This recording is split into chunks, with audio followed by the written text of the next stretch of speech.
Alright guys, this is my review of the Kral Puncher NP-03.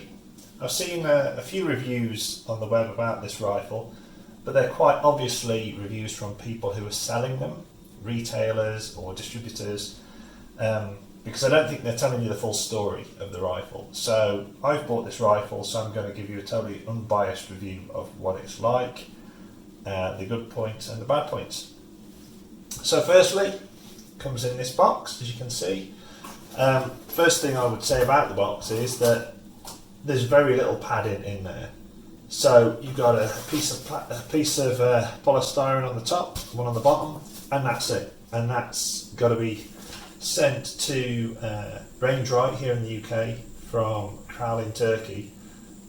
That's going to be sliding around all over the place, and then when Range Right send it on to the distributor in the UK, your local gun shop, it's going to be sliding around all over the place again. So that's not great. There's actually a scratch on the barrel on the other side, you can't see it, which I think it's had from this box which contains some bits and pieces. Again, not great. It really needs to have some sort of vacuum packed or shaped polystyrene thing in there to hold the gun steady, especially when it's for shipping. So that's not the great thing. That's the first thing I would say about that. So onto the rifle itself. It has got an adjustable stock, so you can adjust this to a number of different positions to change your length of pull. There's also an adjustable cheek piece here, which is nice. There's buttons either side. You push the buttons and then you slide it into the position that you want it. It's a little fiddly because you've got to go on both sides. It's got a soft rubber butt pad. This isn't adjustable, so you can't adjust it up and down. This is really cool actually, because it does allow you to set up your alignment with the scope once you've got a scope on here. Moving down here, so this is this tube is not actually removable.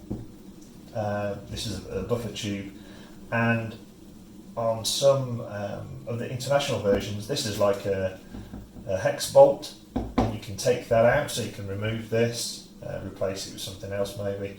But in the UK, it's not. That's you can't take that out unless you drill that out, and that's probably so you can't take it up and have like potentially a high-powered pistol.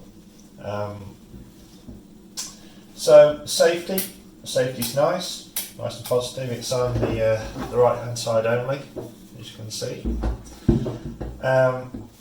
Cocking lever. Now the cocking lever is pretty good.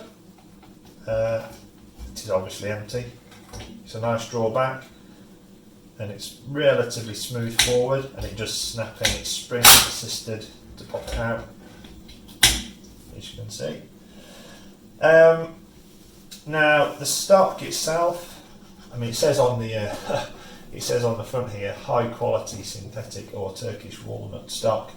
Now the walnut stocks are pretty nice. I have seen a number of different Kral rifles, and the walnut stocks are pretty nice. You know, sometimes they need an oiling, but that's about all. Would I call this high quality, this plastic stock? I don't think I would. It does the job. It's fairly brittle feeling. I've had the whole mechanism out of the stock when I adjusted the trigger, which I'll go into in a moment. And you know, there's a bit of flex in there. It's just hard plastic. It's nothing soft touch. It's not like HW110 kind of stuff or anything like that. The pistol grip. Now, I've seen a couple of reviews where people have said, "Oh, it's the most comfortable pistol grip they've ever held." That was from somebody selling the rifle. It is not comfortable. It is not comfortable at all. You've got this bulge here, which actually starts to irritate the centre of your palm if you hold it too tight, and then you've got this flared out piece at the bottom. I'm not quite sure what that's all about, other than making it cramped for your hand. I've got fairly slim fingers. I've got long fingers, but they're slim, and when I get that in there, you see my hand only just fits inside there. The fingers are all squished together. As soon as I've got some gloves on, I'm having to put my pinky over there. If you've got sausage fingers or fatter hands than me, you're not going to be able to get your whole hand in there properly. It's going to be uncomfortable. You're going to be overlapping this piece at the bottom. It would have been much better if you'd have had just some sort of AR style grip on the bottom here without all this bulging piece. I'm thinking that this is just like a copy. They do a Kral pistol, which has got this sort of thing on there, which is going to steady your hand if you've got a pistol. I think they've just copied that, or in fact it might just be the same thing. But that's not a good grip. I don't think that's a good grip at all. Trigger guards all blended in. You've got your metal trigger. I'll talk about that in a moment. Your gauge underneath, pressure gauge underneath, which is nice instead of being on the end. I know not a lot of people like them on the end, but most rifles, I think there's more rifles than not have them on the end here, particularly the budget rifles. You've got a piece of Picatinny rail on the bottom here. It might be Weaver, whichever, for holding your predominantly bipods. Other people stick other stuff on there, but you know it's mainly made for your bipod. So power adjuster. It has got a variable power adjuster. It's not stepped. The markings are on this side here. Maximum there, minimum there. I haven't gone through all the different power ranges just to see what the output is. I've left it on the top power, and I am getting around 11.4 foot-pound. And I've put it over the chronograph, and over the chronograph it is pretty consistent. You know, after you're on 190 bar, above 190 bar, it's the power's slightly down, and that'll be because of the valving inside, the back pressure in the tube, because it's not regulated. So what I'd suggest is, if you want to take it up to 200, fire off like 10 shots, get it down into the best power range, and then you'll get probably about 80 good shots out of that. So the tube, so it is a 200 bar tube. It does actually have the production date on the bottom there, so October 2020 on there. It's a 180cc tube. Like I say, good for 80, 90 good shots. Now when it turns up, it is gunked up. There is like shipping grease or some sort of grease all over the thing. So the first thing I did was to take it out of the stock, give it a nice clean down, put a thin layer of silicone spray on it. But what I found was the colour of the tube, it changed colour. It went to like a horrible light grey colour instead of deep dark black. It's I just don't know. I don't know why it did that. I just don't think that the metal work is all that good. The finish of the metal or whatever it is they're putting on it, whatever coat it is or bluing or whatever, it's not that deep. So then I did take it back out, and I put a fairly decent covering of gun oil on it to bring it back to the deep colour. The shroud that you have on the front here, so it's shrouded, and it does have UNF thread on the end there to put your silencer on, and you are going to need a silencer on here because this shroud does absolutely nothing to deaden the sound. In fact, if you take the shroud off, the shroud comes off very easily.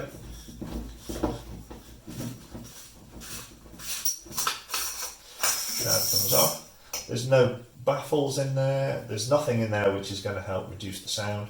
And in fact, what is nice is that there's another UNF thread on the end. So if you want to remove the shroud and put your silencer straight on the end of there, you can, if you like the look of the thinner barrel. You are left with this thread here, but I prefer it on, but it doesn't do anything. I've tried it with and without, and there is absolutely no difference in the sound that I can tell anyway. So, but I prefer the thicker look of the barrel anyway, so leave that on there, and it weighs next to nothing. So on the top, you've got the you've got 11mm and 22mm mounting rails there, so that's a nice feature. I mean, all my scopes are pretty much the 11mm, so that's nice just to stick that on top. So yeah, so another point I really do want to point out is the stock, is the butt. So there is a lot of play in this. I don't know if this is going to come out in the camera very well, but there's a lot of up and down play and left and right play. If I turn this on its side, if you look at that, I mean, look at that. That is, you've got about 1 centimetre of play at that end, and then not quite so bad, about half a centimetre up and down play. I mean, that is. When I first tried shooting this from the shoulder, it was like trying to shoot a snake. It was just wobbling all over the place. It was absolutely horrendous. You know, shooting it off a bench, shooting it off your bipod, it's not too bad because it's all like clamped in. But from the shoulder, that it does not make a nice stable platform at all. Like I say, the international versions, you can take this pin out. Perhaps you can take the pin out, take the butt out, put some epoxy resin in it or something like that. What I've seen people doing online is actually getting a slither of plastic and wedging it down the side. I've tried that and it does work pretty well. But even when you take the plate out of the buffer tube, there is still a little bit of play in the actual butt itself. Not as much, and it's usable, but you know, that is one thing to consider. The other bad point I found when I got it out of the box, the trigger. When I took it out the box, it is an adjustable trigger, and it does say that it's an adjustable trigger on the box. The picture on the box would suggest that you can adjust the trigger through the trigger guard. You can't do that. You've got to take the stock off, and then there's two adjustments in it. You've got a rod which runs down here, a spring-loaded rod, and that is the first stage adjustment. And then you've got a little Allen key hex bolt inside here in front of the trigger, which is the second stage. So when I had it out of the box, there was a minuscule amount of first stage travel, and then the second stage started quite heavy, creep in that, like a stop, and then it would fire. So it was almost like a 3-stage trigger. Tiny bit amount of first stage, creep on the second, stop, and then fire. It was pretty shocking. In fairness, I wouldn't use that out of the box. I have taken the stock off, and you can Google or have a look on YouTube on how to adjust the trigger. It's pretty much the same on all the puncher range. So you watch one, you'll get an understanding on how to do this. I gave it a little bit of extra first stage travel, and then I was able to adjust the second stage so that it was first stage, second stage, and then it fired with no creep whatsoever. And now the trigger is really, really nice. The blade's a little thin, but the trigger is very nice. Now it's adjusted. Like I say, out of the box, not so much. So also in the box you do get your little Allen key and some replacement O-rings, 2 magazines, a single shot loader, and obviously the filler probe. I've actually put an adapter on here because I've got 5 different PCPs, so this is just so I haven't got to keep unscrewing and screwing the fill probe onto the fill bottle probe onto the whip. So yeah, all nice. The magazines are the type where you rotate it all the way around, go to the back, you pop in a pellet facing forward, then you work your way back, you load the pellets in one at a time. Fine, pretty standard, same as like on the SMK rifles, on pretty much all of the Kral rifles. One thing I will say is, when I first got these, they were really difficult to, you've obviously got to cock that back, and then they load from this side. They're held in place with a little tab there, so they go that way around, then you push them in, very tight. They are very tight in place, and then they're very tight to get out again. As I've used it, they've become a little bit easier to get in and out, but still, that's just the way it is. One thing I will say is about the magazines is there's nothing holding the pellet in place apart from the plastic front. So what that means is, if you've got shorter pellets, if you lift the rifle up, you get all the clattering of the pellets falling back in the magazine. If you put the rifle down, again you hear all of the pellets moving forward.